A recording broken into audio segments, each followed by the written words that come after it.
এখনকার মানুষ বন্দুক দেখে ভয় পায় না, কথা কন ঠিক কিনা? তার বাস্তব প্রমাণ হলো 5ই আগস্ট, কথা কন ঠিক কিনা?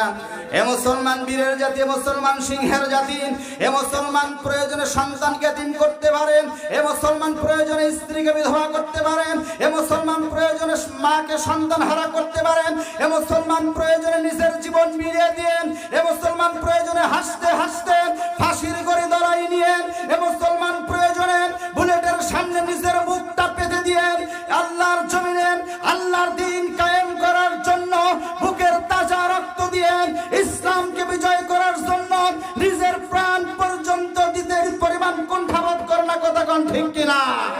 প্রিয় মুসলমান ভাইরা আমার, এই জন্য আমি বলতে চাই, আর একবার যদি আল্লাহর কোরআন বিজয় করার জন্য ময়দানে ডাক আসে, কারা কারা আল্লাহর কোরআনের জন্য জীবন দিতে প্রস্তুত? আল্লাহকে 2 হাত তুলে দেখান। নারায়ে তাকবীর।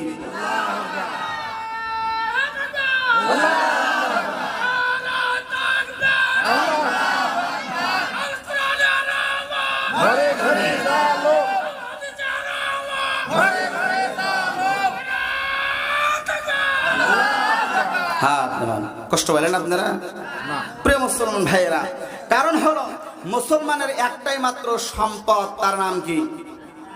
মুসলমানের একটাই মাত্র সম্বল, তার নাম কি? আল্লাহর কোরআন।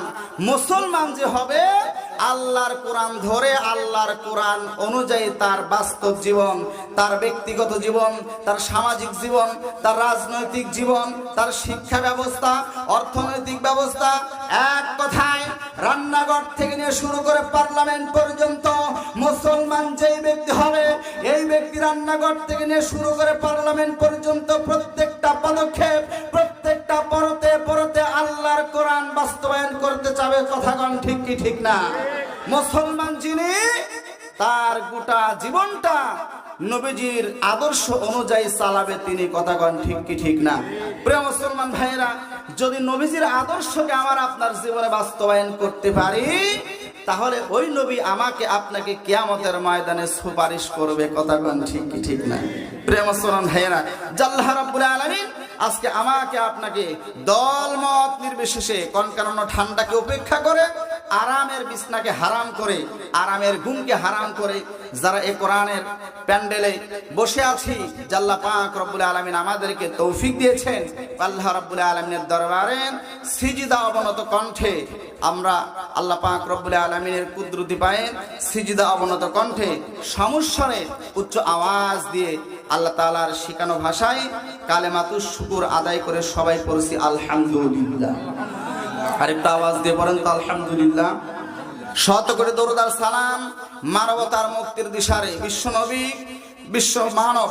বিশ্ব মানবতার মুক্তির দূত, সরকার দু আলম, সাইয়্যিদুল মুরসালিন, সাইয়্যিদুস সাকলাইন, যেই নবীজি দুনিয়া থেকে আসমানের দিকে লক্ষ্য করে, আকাশের চাঁদের দিকে লক্ষ্য করে হাতের আঙ্গুলের ইশারা দিয়ে চন্দ্রকে 2 খণ্ডিত করেছে, যেই নবীজি আমাকে আপনাকে সুপারিশ করার জন্য মিজানের পাল্লার পাশে দাঁড়িয়ে থাকবে, যেই নবীজি আপনার ফুলসিরাতের কিনারায় দাঁড়িয়ে থাকবে, যেই নবীজি জাহান্নামের দরজার কাছে দাঁড়িয়ে থাকবে, কোন উম্মত জানি ফুলসিরাত পার হতে গিয়ে জাহান্নামে পড়ে যায়, কোন ব্যক্তির জন্য জাহান্নামে চলে যায়, কোন ব্যক্তির জন্য নেকি আর বদি ওজন করতে গিয়ে তার জীবনে নেকির পাল্লা হালকা হয়, বদির পাল্লা ভারী হয়ে যায়। প্রিয় নবী, প্রিয় নেতা মুহাম্মদুর রাসূলুল্লাহ সাল্লাল্লাহু আলাইহি সাল্লামের একটি উম্মত যতক্ষণ পর্যন্ত জান্নাতে যাওয়া বাকি থাকবে, অন্য কোন নবীর উম্মত ততক্ষণ পর্যন্ত জান্নাতে যেতে পারবে না। জোরে বলি সুবহানাল্লাহ। সেই নবীর উম্মত হতে পেরে আপনারা কারা কারা খুশি? সবাই খুশি? মাশাআল্লাহ। আমরা যারা খুশি, মুখে নিয়ে হাসি, নবীকে ভালোবাসি, এই স্লোগান দিয়া, এই প্রেম আর মোহাব্বত নিয়ে নবীজির উপরে একবার দরুদ পাঠ করে আমরা সবাই পড়ছি সাল্লাল্লাহু আলাইহি ওয়াসাল্লাম।